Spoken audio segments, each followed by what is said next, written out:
السلام علیکم ورحمۃ اللہ وبرکاتہ۔ الحمدللہ نحمده ونستعینه ونستغفره ونعوذ باللہ من شرور انفسنا ومن سیئات اعمالنا من يهده اللہ فلا مضل له ومن يضلل فلا هادی له وأشهد أن لا إله إلا الله وأشهد أن محمدا عبده ورسوله أما بعد فإن خير الحديث كتاب الله وخير الهدي هدي محمد صلى الله عليه وسلم وشر الأمور محدثاتها وكل محدثة بدعة وكل بدعة ضلالة وكل ضلالة في النار۔ اعوذ باللہ السمیع العلیم من الشیطان الرجیم من حمزہ ونفخہ ونفثہ۔ بسم اللہ الرحمن الرحیم۔ یا ایہا الذین آمنوا اتقوا اللہ حق تقاتہ ولا تموتن الا وانتم مسلمون۔ یا ایہا الناس اتقوا ربکم الذی خلقکم من نفس واحدہ وخلق منها زوجها وبث منهما رجالا كثيرا ونساء واتقوا الله الذي تساءلون به والأرحام إن الله كان عليكم رقيبا۔ يا أيها الذين آمنوا اتقوا الله وقولوا قولا سديدا يصلح لكم أعمالكم ويغفر لكم ذنوبكم ومن يطع الله ورسوله فقد فاز فوزا عظيما۔ أما بعد فقد قال الله تبارك وتعالى في القرآن المجيد: تنزيل الكتاب لا ريب فيه من رب العالمين۔ وقال النبي صلى الله عليه وسلم: اقرأوا القرآن فإنه يأتي يوم القيامة شفيعا لأصحابه۔ وقال النبي صلى الله عليه وسلم: إن الله يرفع بهذا الكتاب أقواما ويضع به آخرين۔ محترم بزرگوں، نوجوان دوستوں، معصوم بچوں، پردہ نشین ماؤں اور بہنوں، خطبہ مسنونہ کے بعد قرآن مقدس کی ایک آیت آپ کے سامنے تلاوت کی گئی۔ اللہ رب العالمین قرآن مجید کے بارے میں ارشاد فرما رہا ہے، قرآن مقدس کی عظمت کے بارے میں بیان فرما رہا ہے، قرآن مقدس کی افادیت اپنے بندوں کے بارے میں بتا رہا ہے۔ لہٰذا ہم سب کی یہ ذمہ داری ہے کہ ہم قرآن مجید کی عظمت کو سمجھیں۔ میں اگر آپ سے یہ پوچھوں، یہ کہوں کہ رب العالمین نے اس دنیا کے اندر ہم مسلمانوں کو بحیثیت ہم مسلمانوں کو جتنے بھی انعامات سے نوازا، جتنے بھی اپنی نعمتیں اللہ رب العالمین نے ہمیں دی، جتنی بھی چیزیں ہمیں عطا فرمائی، ان تمام چیزوں میں اگر رب العالمین نے قرآن مجید سب سے بہتر چیز عطا فرمائی، سب سے افضل چیز عطا فرمائی، تو میرے بھائیوں یہ کہنا بیجا نہ ہوگا، یہ کہنا غلط نہیں ہوگا، کیونکہ یہ قرآن مجید اگر اس کے حساب سے ہم اپنی زندگی گزارتے ہیں، اس قرآن مجید کے اندر بتائے گئے اصول اور ضابطے کے مطابق اگر ہم اپنی زندگی گزارتے ہیں، اس قرآن مجید کے اندر بتائے گئے طریقوں کے مطابق اگر ہم اپنی صبح و شام کرتے ہیں، تو نبی اکرم جناب محمد رسول اللہ صلی اللہ علیہ وسلم نے ارشاد فرمایا ہے کہ یہ قرآن تمہارے دنیا کے اندر بھی تمہارے ساتھ رہے گا، تمہارے عزت و وقار کا ضامن رہے گا۔ اس دنیا کے بعد جب تم مر جاؤ گے، قبر کے اندر دفن کر دیے جاؤ گے، برزخی زندگی ہوگی، اس میں بھی یہ قرآن ہمارے ساتھ رہے گا۔ برزخ کے بعد جب قیامت کے دن حساب اور کتاب ہوگا، یعنی حساب اور کتاب کے دن بھی یہ قرآن مجید ہماری سفارش کرے گا، ہماری اللہ رب العالمین سے ہمارے بارے میں جھگڑا کرے گا۔ تو جب اتنی اہمیت، جب اتنی فضیلت، جب قرآن مجید کے اوپر زندگی گزارنے پر اللہ رب العالمین قرآن مجید کی برکت کی وجہ سے ہمیں اتنی بلندیاں نصیب فرما رہا ہے، تو ہم ایسے لوگ، ایسے ناعاقبت اندیش لوگ ہیں جو قرآن مجید کو چھوڑے ہوئے ہیں، قرآن مجید کی تلاوت نہیں کر رہے ہیں، ترجمے اور تفاسیر کا مطالعہ ہم نہیں کر رہے ہیں۔ کس طریقے سے ہمیں زندگی گزارنی چاہیے اس طریقے سے ہم نہیں گزار رہے ہیں، جبکہ غیر مسلمین، یہودی، نصارہ، دنیا کے جو مسلمان کے دشمن قوم ہے، وہ لوگ قرآن مجید کے بارے میں پی ایچ ڈی کر رہے ہیں، ریسرچ کر رہے ہیں، قرآن مجید کے اوپر پڑھ رہے ہیں۔ آپ بہت سارے لوگوں کی جیون کو پڑھیں، ان کی زندگی کو پڑھیں، ان کی لائف اسٹائل کو پڑھیں، قرآن مجید کے ترجمہ سے پڑھنے کی وجہ سے، قرآن مجید کے تفسیر کے ساتھ پڑھنے کی وجہ سے رب العالمین ان کی دنیاوی زندگی کو بدل کے رکھ دیا ہے۔ اللہ رب العالمین نے اس دنیا کے اندر جو سب سے بڑی نعمت یعنی مذہب اسلام ہے، ایک نصارہ، ایک یہودی، ایک غیر مسلم قرآن مجید کی ایک آیت پڑھتا ہے، اس کے اوپر غور و فکر کرتا ہے، تدبر و تفکر کرتا ہے، سوچتا ہے، میرے بھائیوں دنیا کی سب سے بڑی نعمت مذہب اسلام کے اندر داخل ہو جاتا ہے۔ فضائل قرآن مولانا اقبال کیلانی کی کتاب ہے، اس کتاب کو سبھی لوگوں کو پڑھنے کی ضرورت ہے۔ اس کتاب کے اندر انہوں نے 20 ایسے لوگوں کے واقعات درج کیے ہیں، 20 لوگوں کے ایسے واقعات درج کیے ہیں جو قرآن مجید کی ایک آیت پڑھ کر اس کے اوپر غور و فکر کر کے مذہب اسلام کے اندر داخل ہو گئے، مذہب اسلام کو اپنا لیا۔ اس بات کی انہیں فکر نہیں تھی کہ ہم مذہب اسلام کے اندر جب داخل ہو جائیں گے تو ہمارے گھر والے ہمیں گھر سے نکال دیں گے، ہماری کمیونٹی کے لوگ ہمارا بائیکاٹ کر دیں گے، ہمارے باپ کی جائیداد سے ہمارا حصہ نہیں ملے گا۔ اس بات کی فکر ان کو نہیں ہوئی، بلکہ اس ایک آیت کے ترجمے اور تفسیر کے پڑھنے کی وجہ سے شرح صدر کے ساتھ لا الہ الا اللہ محمد رسول اللہ کا اقرار کر بیٹھے۔ اقبال کیلانی صاحب کی کتاب کے اندر ایک واقعہ ذکر ہے، ایک عیسائی لڑکی جو کیمیکل انجینئر ہے، اس کا نام محترمہ پولین ہے، اس کے ساتھی نے قرآن مجید گفٹ کیا، کہا کہ اس کو پڑھا کیجئے گا، اس کو جب آپ خالی اوقات ہوتا ہے تو اس وقت آپ اس کا مطالعہ کیجئے، اس کی اسٹڈی کیجئے۔ میرے بھائیوں وہ اپنے اسلام لانے کا واقعہ بیان فرماتی ہیں کہ ایک روز میں اپنے آفس سے گھر آئی تھی، تھکاوٹ میں تھی، تھکان میں تھی۔ بہت سارے لوگوں کا ہمارے معاشرے کے اندر بھی یہی طریقہ ہے کہ جب وہ گھر آتے ہیں تو بنا کچھ پڑھے، بنا کتاب کی اسٹڈی کیے یا اخبار پڑھے وہ سوتے نہیں ہیں۔ ٹھیک اسی طریقے سے محترمہ پولین بھی ایسا ہی کیا کرتی تھی۔ چنانچہ سورہ مزمل کی ایک آیت جس میں فقرؤوا ما تیسر من القرآن، 2 جگہ اللہ رب العالمین نے بیان فرمایا ہے فقرؤوا ما تیسر من القرآن، کہ جب تم تھکے ہو، تمہارے اوپر تھکاوٹ ہو، یعنی تم تھکے ہو، تمہارا جسم پڑھنے کی اجازت نہ دے رہا ہو، اس وقت تم قرآن نہ پڑھو۔ فقرؤوا ما تیسر من القرآن، اس وقت تم قرآن مت پڑھو جب تم تھکے ہوئے ہو۔ محترمہ پولین بیان فرماتی ہیں کہ میں تھکی ہوئی تھی، میں نے قرآن مجید کو بند کر دیا اور رکھ دیا، پھر اس کے بعد تھکاوٹ کے باوجود مجھے نیند نہیں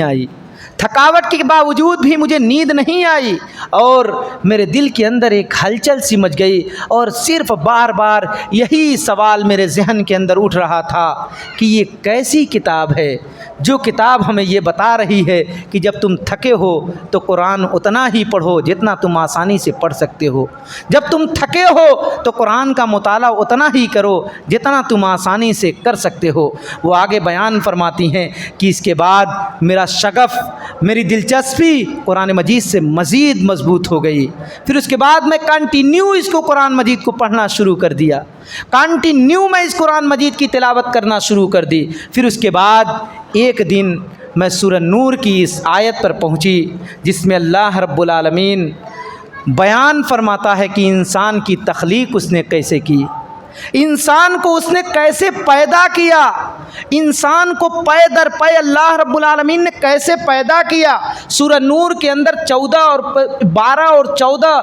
نمبر کی آیت کے اندر اللہ رب العالمین نے پورا ذکر بیان فرمایا۔ وہ بیان فرماتی ہیں کہ جب سورہ نور کی یہ آیت میں نے پڑھی کہ اللہ رب العالمین نے انسان کو کس طریقے سے پیدا کیا ہے، پہلے ماں کے پیٹ میں نطفے کی شکل میں گیا، پھر اس کے بعد اس کو ہڈی بنائی، گوشت چڑھایا، یہاں تک کہ فَأَحْسَنُ الْخَالِقِينَ اللہ رب العالمین نے کہا کہ اس کو اللہ رب العالمین نے بہترین شکل و صورت عطا فرما دی۔ میرے بھائیوں، وہ بیان فرماتی ہیں کہ جب میں نے یہ آیت پڑھی، سورہ نور کی یہ آیت پڑھی، تو اس کے بعد میرے دل کے اندر مزید اسلام کے لیے شغف پیدا ہو گیا، اور میرے دل نے یہ کہا کہ نبی اکرم جناب محمد رسول اللہ صلی اللہ علیہ وسلم پر یہ کتاب آج سے 1400 سال پہلے نازل ہوئی ہے۔ نبی اکرم پر یہ کتاب آج سے 1400 سال پہلے نازل ہوئی ہے۔ جب یہ کتاب نازل ہوئی تھی اس وقت دنیا کے اندر الٹرا ساؤنڈ کی مشینیں نہیں تھی، اس وقت دنیا کے اندر یہ جدید آلات نہیں تھے جس سے انسان کا ایکس رے ہو سکے، اس وقت میڈیکل اتنا ڈیولپ نہیں تھا۔ میرے بھائیوں، محترمہ پولین بیان فرماتی ہیں کہ جب میں نے یہ آیت پڑھی اور میرے دل نے یہ گواہی دی کہ اس وقت دنیا اتنا ڈیولپ نہیں تھی، یعنی مشینیں نہیں تھی، تو محمد رسول اللہ صلی اللہ علیہ وسلم کے اوپر جو یہ کتاب اتری اس میں ہو بہو یہ کیسے بیان فرما دیا گیا، اس میں کیسے یہ چیزیں بیان فرما دی گئی۔ پھر اس کے بعد وہ بیان فرماتی ہیں کہ میں نے اپنے گھر والوں کی پرواہ کیے بغیر شرح صدر کے ساتھ کلمہ لا الہ الا اللہ محمد رسول اللہ پڑھ کر مذہب اسلام کے اندر داخل ہو گئی، کلمہ لا الہ الا اللہ پڑھ کر اسلام کے اندر داخل ہو گئی۔ میرے بھائیوں، میری ماؤں اور بہنوں، ذرا تصور کیجئے، جو بندی اللہ رب العالمین کے دین کو نہ ماننے والی، نصارہ قوم سے تعلق رکھنے والی، اگر قرآن مجید کی صرف ایک آیت پڑھ کر دنیا کی سب سے بڑی نعمت مذہب اسلام کے اندر داخل ہو سکتی ہے، تو میری ماؤں اور بہنوں، میرے بھائیوں، میرے نوجوانوں، ہم بحیثیت مسلمان ہماری زندگی کے اندر جو پریشانیاں ہیں، ہماری زندگی کے اندر جو مصائب و آلام ہے، اگر قرآن مجید کے ساتھ ہم اپنا لو لگا لیں، اگر قرآن مجید سے اپنے رشتے استوار کر لیں، اگر قرآن مجید کے ساتھ ہم اپنی زندگی کو روز پڑھنے کا معمول بنا لیں، تو انشاءاللہ رب العالمین ہماری زندگی کے اندر بھی وہ تبدیلیاں پیدا فرما دے گا جو صحابہ اکرام رضوان اللہ علیہم اجمعین کے زمانے میں ہوا کرتی تھی۔ ایک آیت کی وجہ سے دنیا کی سب سے بڑی نعمت پا گئی محترمہ پولین، یعنی اسلام کے اندر داخل ہو گئی۔ اسی طریقے سے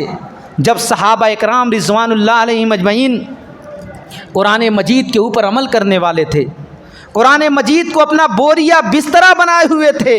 صبح و شام اس کی تلاوت کرتے تھے، میرے بھائیوں، اس وقت دنیا کی بڑی سے بڑی قومیں، دنیا سے بڑی طاقتیں مذہب اسلام کی اور مسلمانوں کی جوتیوں کے نوک پر ہوا کرتی تھیں۔ قیصر و کسریٰ اس وقت دنیا کے سپر پاور طاقتیں تھیں، اس وقت سب سے مضبوط طاقت قیصر و کسریٰ تھی۔ میرے بھائیوں، صحابہ اکرام کا نام سن کر قیصر و کسریٰ لرزاں ہو جایا کرتے تھے، کانپ جایا کرتے تھے۔ صحابہ اکرام کے بارے میں سن کر ان کے اندر تھر تھراہٹ آ جاتی تھی۔ امیر معاویہ رضی اللہ تعالیٰ عنہ نے سن 622 عیسوی میں قسطنطنیہ کی تسخیر کرنے کے لیے مسلمانوں کا ایک وفد، مسلمانوں کا ایک جماعت قسطنطنیہ کے اندر بھیجا تھا کہ جاؤ تم قسطنطنیہ کو فتح کر کے آؤ۔ میرے بھائیوں، اس لشکر کے اندر ایک 80 سالہ بزرگ صحابی رسول حضرت ابو ایوب انصاری رضی اللہ تعالیٰ عنہ بھی تھے، حضرت ابو ایوب انصاری رضی اللہ تعالیٰ عنہ بھی تھے۔ دوران جہاد یعنی قسطنطنیہ کے اندر جب یہ لوگ حملہ آور ہوئے، اسی دوران حضرت ابو ایوب انصاری رضی اللہ تعالیٰ عنہ کا انتقال ہو گیا، وہیں پر وہ وفات پا گئے۔ چنانچہ مسلمانوں نے ان کی جنازے کی نماز وہیں پڑھی اور دشمن ملک کے اندر ان کو دفن کر دیا۔ میرے بھائیوں، تاریخ کے اندر سنہرے الفاظ میں یہ واقعہ لکھا ہوا ہے، جب قسطنطنیہ سے مسلمان نکل رہے تھے، قسطنطنیہ کا جو حاکم تھا،